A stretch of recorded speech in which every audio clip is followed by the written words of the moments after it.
이 12장을 통해서 여러분 은혜 나누고자 하는 것은 바로 예배 그리고 순종입니다. 예배와 순종. 히말라야 사람들은요, 이 히말라야 사람들 얘기하다 보니까 우리나라 그 등정대 7명인가요? 9명인가? 이번에 눈 사태 때문에 목숨을 잃었잖아요. 참 안타까운 생명들이 그렇게 갔어요. 참 무모한 도전을 하는 거죠.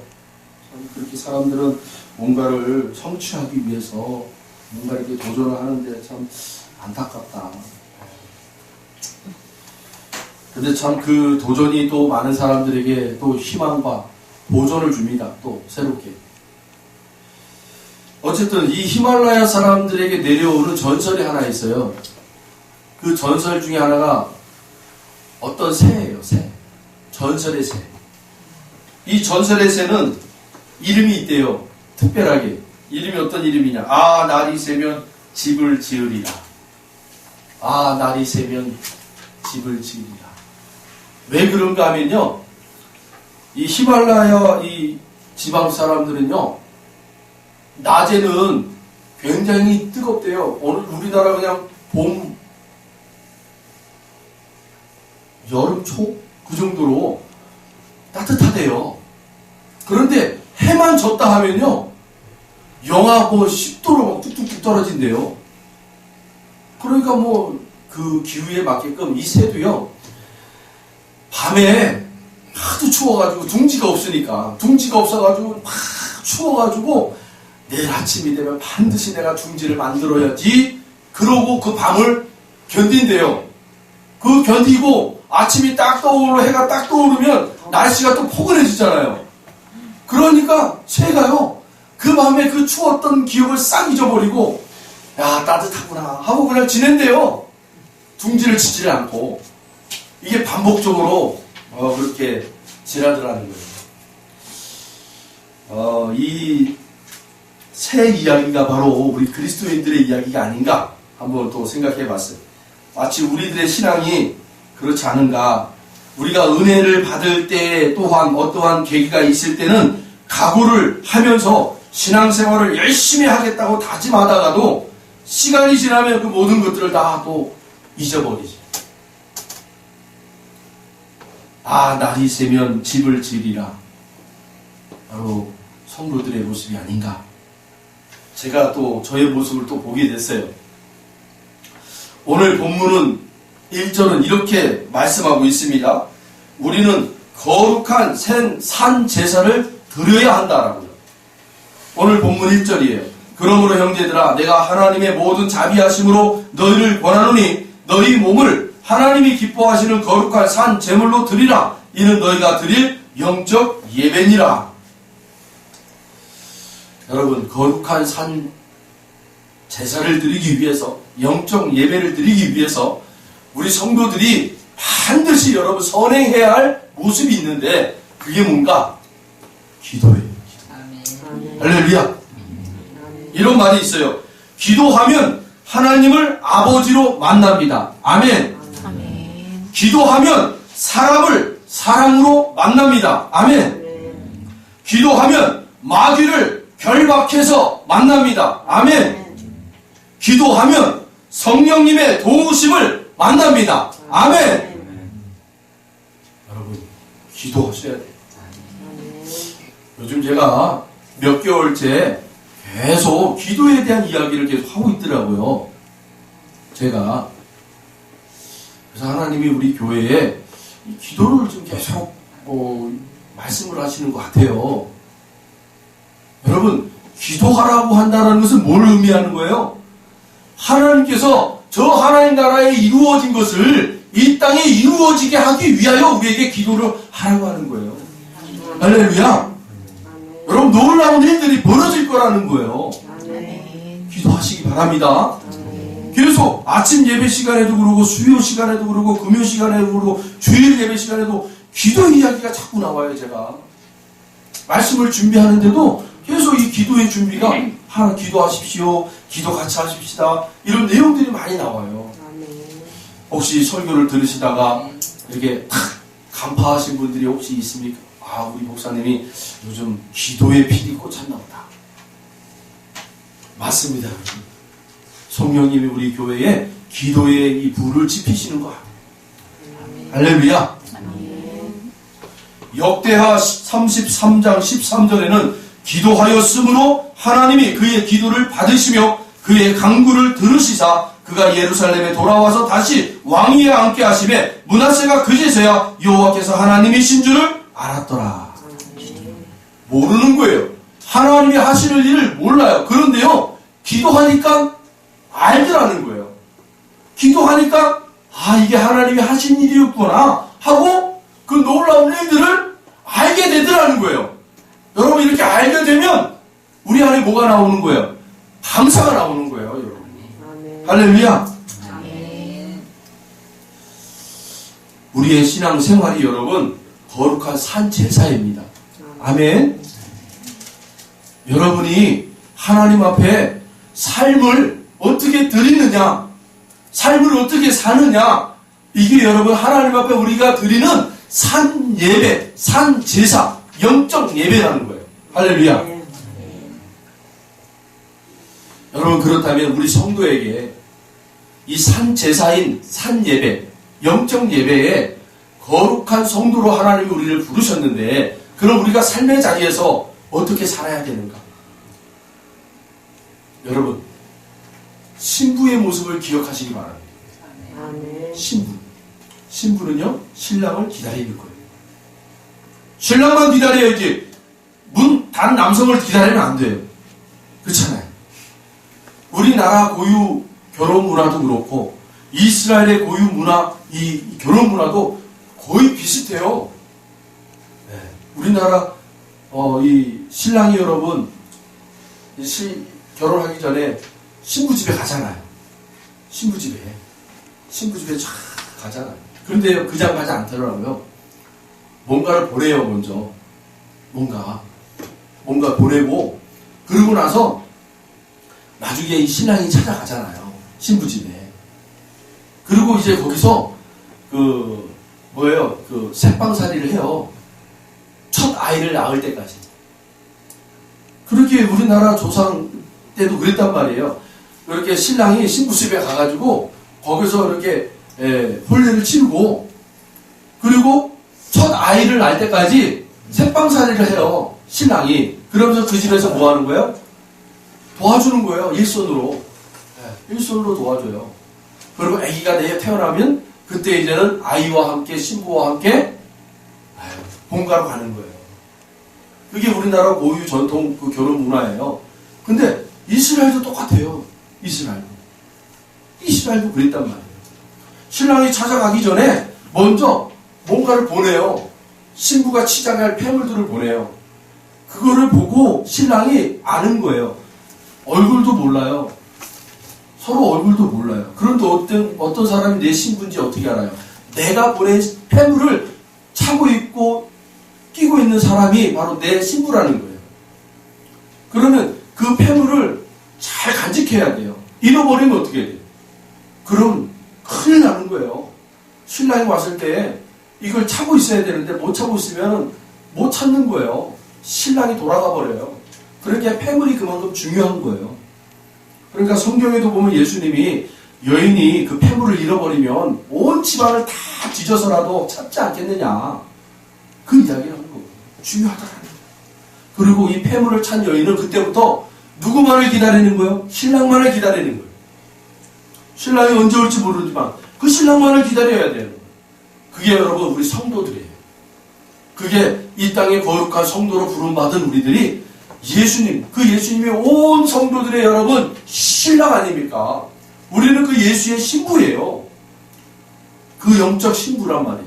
그 신부들이 여러분 삶을 어떻게 살아야 된다는 거예요. 신랑을 기다리며 살으라는 거예요. 신랑을 바라보며 살으라는 거예요. 그게 우리가 산 제사를 드리는 영적 예배라는 겁니다. 할렐루야. 우리의 육을 따라 사는 것이 아니라 이젠 저와 여러분은요, 신랑을 기다리며 살아가는 거룩한 신부라는 거예요. 아멘. 할렐루야! 아멘. 정결해야 될 신부들이 여러분 세상과 짝하고 살면 되겠어요? 이제 우리 성도는요 세상과 짝하면 안 돼요. 아멘. 하나님의 나라 그 신랑 되신 예수님을 여러분 기다리며 살아가야 돼요. 아멘. 그게 예배자라는 거예요.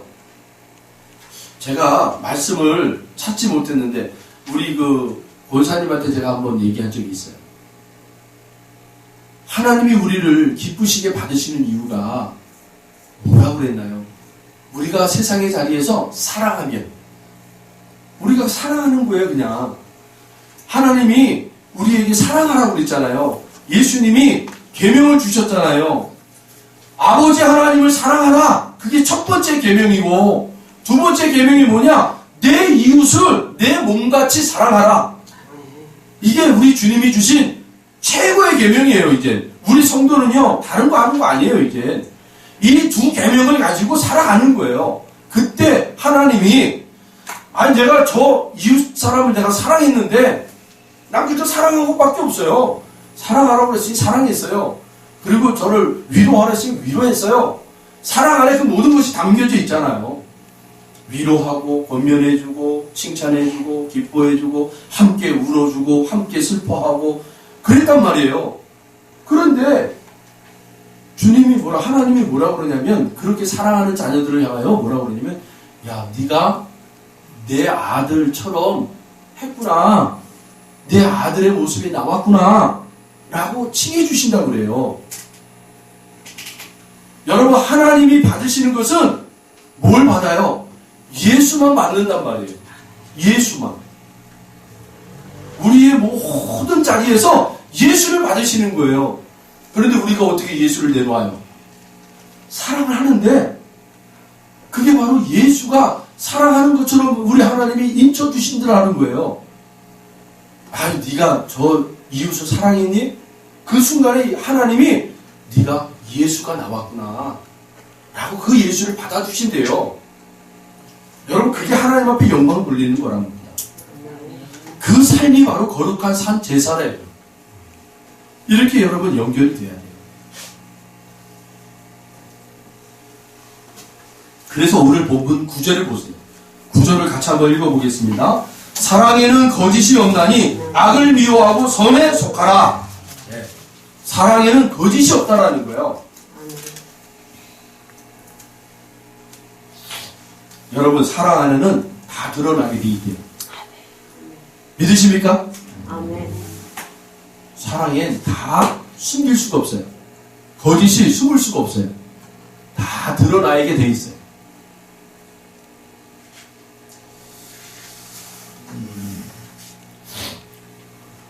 우리 김조희 권사님네를 우리 이제 사모하고 저하고 갔다 왔어요. 오라는 거예요. 이제 오라기 전에 우리가 갖다 줄 게 좀 있었어요. 권사님한테 기저귀를 누구가 이렇게 좀 보내주셔가지고 이 기저귀가 필요한 분이 우리 김조희 권사님네가 많이 필요해서 갖다 주러 갔어요. 그랬더니 이제 김조희 권사님 따님이 너무 고맙고 하니까 여기 쌀이 좀 있으니까 쌀 좀 가져가라고 그러는 거예요. 그래서 이렇게 보면서 혹시 그 김조희 권사님 보셨어요? 권사님? 못 보셨어요? 이사가고는 못 봤어요. 아니 여기 데리고 왔었어요. 따님이 휠체어를 끌고 데리고 왔어요. 우리 권사님 만나고 싶다고 교회 앞에 왔었어요. 많이 좋아졌어요. 김조희 권사님이 막 저를 보더니 막 웃고 막 하하하 그래 계속 웃는 거예요. 하하하 계속 웃어요. 너무 좋아가지고 많이 좋아졌어요. 많이 좋아졌어요. 근데 참 그 권사님이 계시는 그 아파트가 이 오르막이 굉장히 높아요. 근데 그거를 그냥 어머니 모시고 끌고 올라가고 내려오고 하는 게 너무 힘들어 보이는 거예요. 그래도 자기는 그게 사명이래요. 자기는 그게 그냥 엄마 살아있는 동안 계속 그렇게 해주는 게 나는 자기 기쁘대요. 내가 예전에는 우리 사모한테 그랬어요. 아니 저 비싼 월세를 내고 저 아파트에서 왜 사냐? 정신이 있냐 없냐? 제가 그랬거든요. 저 사람들이 그렇게 형편이 좋은 게 아니에요. 어려워요.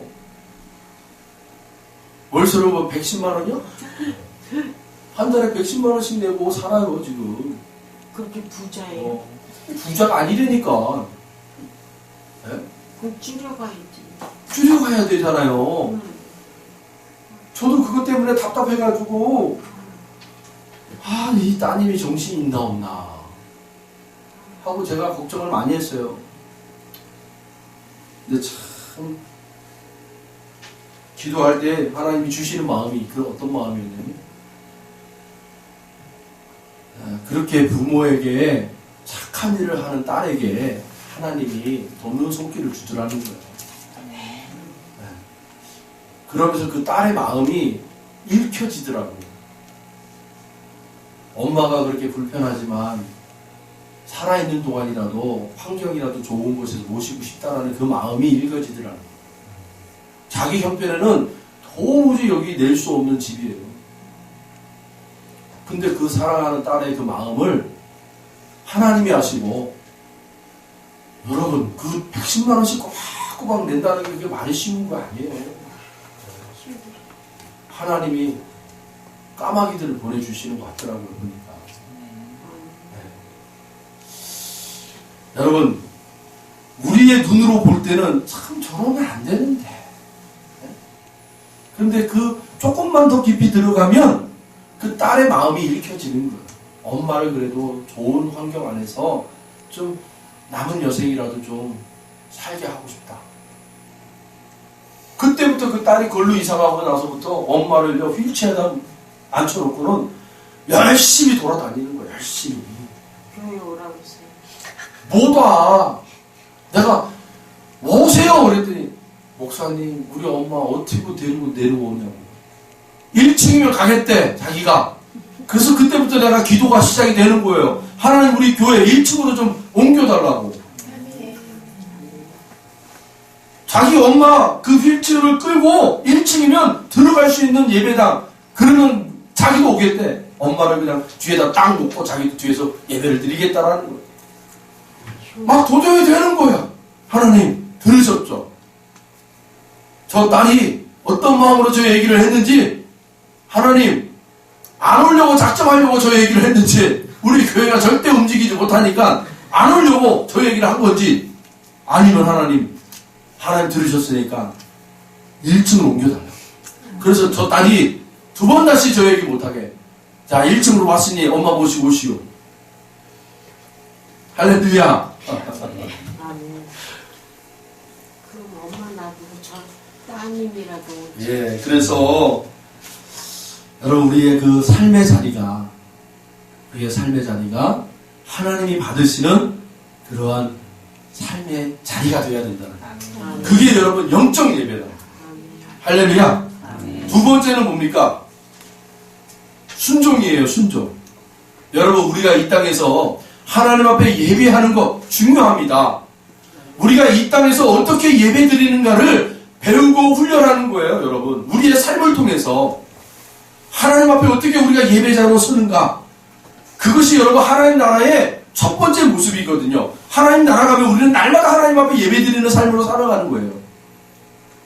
두 번째는 뭐예요? 하나님의 말씀에 순종해 가는 거예요. 기쁨으로, 즐거움으로. 그래서 여러분 오늘 본문의 19절에 보세요. 14절부터 보시면 그리스도인의 생활이라고 여러분들 책에도 그렇게 나와 있죠. 그리스도인들의 생활. 너희를 박해하는 자를 축복하라. 축복하고 저주하지 말라. 즐거워하는 자들과 함께 즐거워하고 우는 자들과 함께 울라. 서로 마음을 같이하며 높은 데 마음을 두지 말고 도리어 낮은 데 처하며 스스로 지혜 있는 채 하지 말라. 아무에게도 악을 악으로 갚지 말고 모든 사람 앞에서 선한 일을 도모하라. 할 수 있거든 너희로서는 모든 사람과 더불어 화목하라. 여러분 이게 우리가 할 수 없는 걸 지금 하라고 하는 거예요. 지금 할 수 없는 거. 그런데 이것을 하려고 하라면 내가 죽어야 하게 되는 것들이에요. 다. 그렇잖아요. 내가 살아있는 한 이거 할 수 없어요. 난 도무지 저놈 용서 못하겠어. 그러면 그건 내가 살아있는 거예요. 그러면 내가 죽어야만이 그 용서 못할 사람을 사랑하게 되는 거예요. 그런데 이것을 우리가 신학적으로 따져보면요, 내가 죽어야 내 안에 계신 하나님이 나온단 말이에요. 내가 살아있는 한 그 하나님이 나올 수가 없어요. 내가 죽어야 그 하나님이 나온단 말이에요. 그게 무슨 말입니까? 이게 되어지려면 하나님 말씀에 우리가 순종하는 그 자세가 나와야 된단 말이에요. 우리가 내가 원하는 것만 내가 순종할 거야. 내가 기쁨으로 받는 것만 순종할 거야. 우리는 그런 신앙생활을 해왔단 말이에요. 그런데 조금 이제 어떤 신앙을 가져야 되냐면요, 하나님이 네가 조금 싫어하는 것도 하나님이 우리에게 요구할 때가 있단 말이에요. 왜요? 합력하여 선을 이루어 가기 위해서예요. 아멘? 그걸 여러분 우리 가정 안에서 많이 배우잖아요. 가정 안에서 그걸 먼저 우리는 배우고 있단 말이에요. 그런데 그걸 눈을 못 뜨고 있으면 가정 안에서 그 일들이 벌어지고 있음에도 불구하고 못 배우는 거예요, 그거를. 근데 가정에서 그것을 하나님이 가르쳐 주기 위해서 부부와 자녀의 관계 속에서 그것을 배우게 하시고 있단 말입니다. 우리 이국자 선생님, 집사님, 네. 많이 배우고 있죠? 네. 가정 안에서 네. 그걸 많이 배우고 있는 거예요. 내가 죽었을 때 화목해지고, 내가 인내할 때 더 화목해지고 수 있는 그 모습들을 보게 되는 거예요. 내가 그걸 품어주잖아요. 근데 그것이 배워질 때, 그 하나님의 말씀에 순종, 우리가 도무지 할 수 없는 걸 하나님이 하라고 할 때, 내가 이거 하게 되면 나는 손해인데요. 근데 그걸 순종할 때, 하나님이, 여러분, 우리의 그 피해를, 우리의 그 감수하는 것들을 하나님이 아신단 말이에요. 그걸 아시고 하나님의 선한 뜻을 이루기 위하여, 야, 네가 좀 그걸 감수해라. 그리고 내가 선한 일을 도모하고자 한다. 이루고자 한다. 여러분, 이스라엘 백성들이 바로 이걸 못한 거예요. 자기들만 하나님 앞에 복받기를 원했단 말이에요. 자기들만.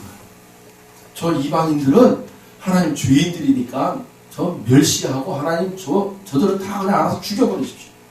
우리는 하나님 앞에 복받는 자로서 불림받았고 율법도 우리에게 주셨고 하나님의 사랑을 받았으니 우리가 조금 잘못해도 하나님 우리를 용서해 주시고 저들은 용서해 주지 마십시오.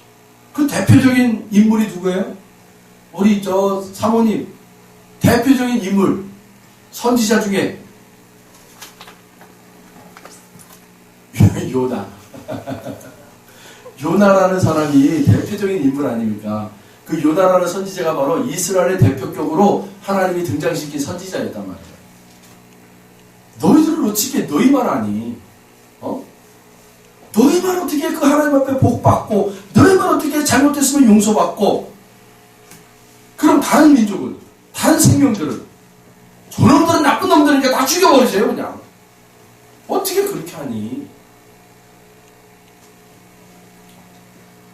하나님이 그렇게 무더니도 이스라엘을 향하여 하나님이 알아듣기 쉽게 말씀을 하셨어요. 그런데 이들은 고집스럽게 그 고집을 꺾지를 않았단 말이에요. 자기들이 죽지를 않아요. 그래서 다시 하나님이 야 너희들 도저히 안 되겠다. 그래서 하나님이 결정한 게 뭐예요? 이제 내 아들을 죽여서라도 이 복음이 확장되게 하겠다는 거예요. 그래서 여러분 그 하나님의 결단 때문에 저와 여러분이 복받고 있는 거예요. 아멘. 그 하나님의 결단, 당신의 아들을 죽여서 그 복음이 이스라엘에 머물러 있지 않냐고 이제는 온 민족에게 퍼지게끔 그렇게 해서 우리가 복받은 거예요. 그러면 여러분 이제는 결론은 한 가지예요. 하나님이 우리에게 말씀하시는 것은 우리가 왜 순종해야 되는가? 이 복음이 우리 안에 머물러 있지 아니하고 퍼져나가게 하기 위함이라는 거예요. 그 일을 하기 위하여 저와 여러분을 여러분 때로는 좀 어렵지만 힘들지만 네가 거기서 좀 수고하고 애쓰고 좀 거기서 좀 참아내고 견뎌내봐. 화사한 날만 기다리지 말고 네가 정말 힘들어? 알아. 그럼에도 불구하고 네가 거기에서 믿음 지키고 그리고 거기서 네가 선한 일을 하려고 하고 그럴 때마다 정말 많은 영향력이 보이지 않지만, 어떤 변화가 일어나지 않지만, 나를 믿으라는 거예요. 하나님을 믿으시길 바랍니다. 여러분, 우리가 견디고 있습니까? 여러분, 힘들지만 여러분 견뎌내고 있습니까? 그런데 아무 조짐이 없어요. 여러분, 하나님을 믿으시라니까요. 여러분의 그 참아내시고 인내하시는 그 가운데 하나님은 일하고 있다니까요. 그 누군가를 저와 여러분이 견디고 있는 그 모습을 통해서, 참아내고 있는 그 모습을 통해서 누군가를 하나님 만지고 있다니까요. 그걸 하나님이 요구하시는 거예요. 여러분, 그러기 위해서 우리가 순종해야 될 이유가 바로 거기에 있는 거예요. 순종을 왜 해야 됩니까? 우리의 유익만을 위해서 순종하는 것이 아니라 이젠 누군가를 하나님이 구원하기 위하여, 때로는 우리가 그 디딤돌이 되기를 원한다면, 우리가 그들의 디딤돌이 되기를 원한다면 우리가 그 역할을 하는 거예요. 여러분, 이 14절로부터 마지막 21절까지, 그래서 결론에 어떻게 되고 있어요? 악에게 지지 말고 선으로 악을 이기라. 이걸 다른 말로 뭐라고 그러는 거예요? 너의 육체의 생각대로 행하지 말고 하나님의 말씀대로 행하라는 거예요. 이 마지막 결론이 이게 뭐예요? 순종하라는 거예요. 하나님 말씀에 순종하라. 그러면 하나님께서 합력하여 선을 이룰 거라는 거예요. 그래서 모세가 무슨 말을 해요? 야, 이거 하나님이 하실 일이야. 우리가 해야 할 일이 아니야. 우리가 해야 할 일은 지금 하나님이 하실 일을 보는 거야. 잠잠하게 보는 거야. 기다리는 거야. 참아내는 거야. 견디는 거야. 하나님이 하십니다. 여러분, 저는 신앙을요, 좀 이상하게 시작을 했어요. 말 그대로 좀 친구들이 좋아서 교회를 나갔고, 또 친구들과 함께 어울려 다니는 게 좋아서 교회를 다녔어요. 그리고 그 친구들과 늘 얘기가, 술을 먹으면 늘 그 친구들과 신앙 얘기를 한 거예요. 교회 얘기를 하고. 근데 그렇게 술자리를 하는 그 자리에 누가 왔냐면 그 교회에 안수 집사님이 오신 거예요. 우리 교회에 안수 집사님. 그것도 저랑 친분이 있는 분이. 그러더니 우리들한테, 저희 청년들한테 술 한 잔씩을 따라주면서, 야, 니네 뭔 얘기하냐. 그래서 이런저런 저런 얘기한다고. 아, 그러니? 야, 이거 꼭 술 먹으면서 얘기해야 되냐? 술 안 먹고도 얘기할 수 있잖아. 니네가 이 신앙에 어떤 궁금함이 있고 믿음에 어떤 궁금함이 있으면 언제든지 찾아오라는 거예요. 그러면서 그 집사님의 집을, 또 그 집사님의 그 사업장을 언제든지 자기네가 빌려주겠대요. 그래서 그 집사님네 사업장을 많이 갔어요. 사업장. 그 사업장이 어디냐? 현대건설. 현대건설. 그 광화문 옆에 있는 현대건설이 아니 현대종합, 옛날 그 무슨 선박회사였는데, 상선인가? 네, 현대상선. 거기 그 부장으로 있었던 분이었는데 늘 찾아갔어요. 점심시간. 거기서 밥 얻어먹고, 거기 그 커피숍 가가지고 1시간, 한 2시간 신앙 상담하고, 때로는 술 먹다가 돈이 없으면 전화해서 돈 좀 달라고 그러고.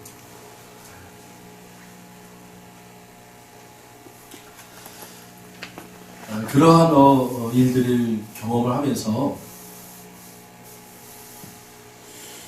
제가 깨달은 것 중에 하나가 뭐냐면, 이 집사님이 그러더라고요.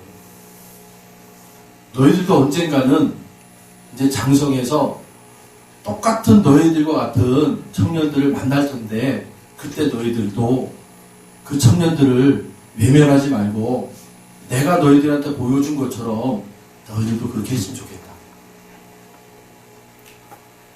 그 안수 집사님이 저희한테 쓴 돈만 해도 수백 대요.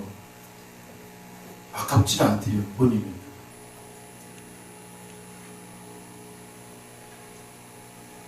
정말 교회에서 만나 그냥 철부지 같은 애들이잖아요.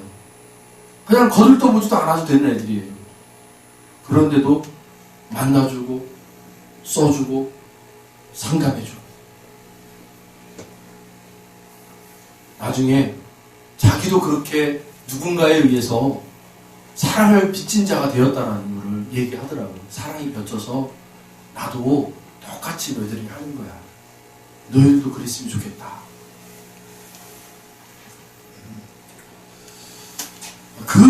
그 말이요. 그 청년 때 계속 잔재의 머릿속에 남아있는 거예요. 나도 언젠가는 어떤 모습으로든 내가 누군가 청년들이 어려움이 있다면 정말 저렇게 내가 좀 도와주고 싶다. 그러려면 여러분 우리의 자리에서 먼저 그 주님이 우리에게 어떻게 하셨는가를 늘 만나셔야 돼요. 늘 주님의 우리를 향하신 그 주님의 사랑이 어떤 사랑인지를 늘 여러분 보셔야 돼요. 경험하셔야 돼요. 보시고 경험하려면 여러분 그 통로는 하나예요. 순종할 때. 순종할 때 보이더라고요. 순종할 때 그 주님을 만나게 돼요.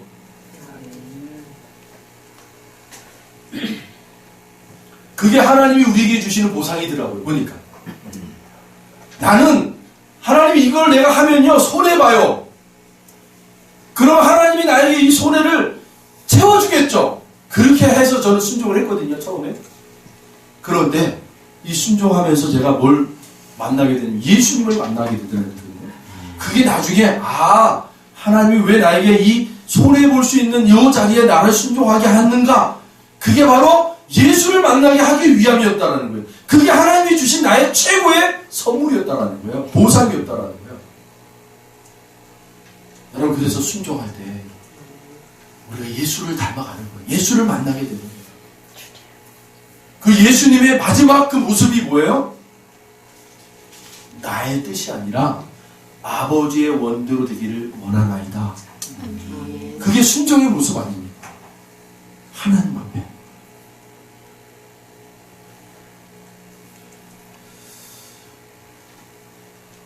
그래서 오늘 본문의 19절에 보면 내 사랑하는 자들아 너희가 친히 원수를 갚지 말고 하나님의 진노하심에 맡기라. 기록되었으되 원수 갚는 것이 내게 있으니 내가 갚으리라고 주께서 말씀하시니라. 내 원수가 줄이거든 먹이고 목마르거든 마시게 하라. 그리함으로 내가 숯불을 그 머리에 쌓아 놓으리라. 한마디로 무슨 말이에요? 내가 도저히 할 수 없는 거 하나님이 하신다라는 거예요. 그러니까 그 하나님의 말씀이 너는 그저 순종하라. 할렐루야. 여러분 교회는요 바로 이 하나님의 말씀에 순종해 감으로 말미암아 만들어지고 또 세워지는 것이 교회예요. 우리가 하나님 앞에 예배자로 또 순종하는 자로 그렇게 여러분 훈련되어졌을 때 바로 이 모습이 바로 하나님 나라 백성의 모습이 됩니다. 이 두 가지 모습이 바로 하나님 나라의 백성의 모습이에요. 예배와 순종.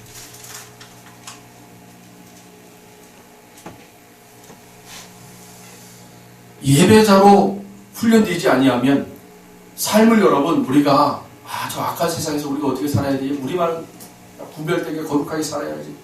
그거 하나님 원치 않다라는 거예요. 너희가 빛처럼 소금처럼 그 자리에서 하나님을 예배하는 자로 살으라는 거예요. 그게 하나님 우리에게 세상에 보내신 이유예요. 우리 강 권사님 그 직장 어렵죠. 힘들죠. 그곳에서 하나님을 예배하는 자로 살아내시길 바랍니다. 그러면 분명히 하나님이요 그 예배하는 자의 모습에는 예배자들을 붙여줘요. 할렐루야. 두세 사람이 있는 곳에 주님이 있다고 그러잖아요. 그 말은 곧 뭐예요? 사랑하는 이가 예배하는 그 예배하는 처소에 두세 사람이 있게끔 만들어 주시겠다라는 거예요. 여러분 우리는 그걸 자꾸 우리가 작은 교회에도 두세 사람이 모여서 기도하고 예배하면 그것이 우리 주님이 예배 받으시는 거야 이렇게 얘기하시는 분들이 있어요. 그런 의미가 아니에요. 그것은 두세 사람이 있는 곳에 내가 너희와 함께 있겠다라는 말은 네가 한 사람이 예배자로 네가 서 있다면 내가 너를 만날 수 있는 그 예배 처소로 만들어줄 수 있는 예배자들을 내가 붙여줄게. 만들어줄게. 그래서 너의 예배가 나에게 예배가 될 수 있도록 내가 너와 만날 수 있도록 그렇게 해줄게. 그러니 네가 그 한 사람이 돼. 할렐루야. 여러분의 그 직장의 자리에 그 한 사람이 되기 위해서 여러분 무던히 애쓰라는 거예요. 꽃 한 송이가 여러분 꽃을 피우기 위해서 땅을 헤집고 나와야 되냐, 잎사귀가. 그 잎사귀가 땅을 헤집고 나올 때 얼마나 힘들겠어요. 몸부림쳐야 돼요. 그래야 여러분 세상에 나와서 활짝 아름다운 꽃을 피는 거예요. 여러분 지금 어렵습니까? 힘듭니까? 여러분 견뎌내세요. 그 예배자로 견뎌내시기 바랍니다. 기도하시기 바랍니다. 반드시 하나님이 여러분의 그 처소를 하나님을 예배할 수 있는 자들로 만들어 주신다니까요. 모이게 해줄 거예요. 할렐루야. 아멘. 우리 목사님 그 가정에도 그 예배, 우리 목사님 예배한다고. 예배하십시오. 찬송이 막 세상 밖으로 흘러나가게 창문을 딱 열어놓고 찬송 부르세요. 그러면 하나님이 두세 사람이 있는 곳이라고 그랬잖아요. 두세 사람 붙여주실 거예요. 모이게 하실 거예요. 하나님 모일 수 있는 자. 여러분의 주변에 하나님 일하심을 믿으시기 바랍니다. 순종할 때 그 일이 벌어집니다. 사랑하는 성도 여러분, 오늘 이 두 가지 잊지 마십시오. 삶의 자리에서 우리가 예배드리는 것이 어떤 건가? 또 우리가 한 사람으로서 순종할 때 하나님이 어떤 일을 행하실 것인가를 여러분 바라보시면서 여러분 세상 밖에 나아가서 힘들지만 예배자로 또 하나님의 말씀에 순종하는 자로 세워지시기를 주님의 이름 축원합니다. 기도하겠습니다.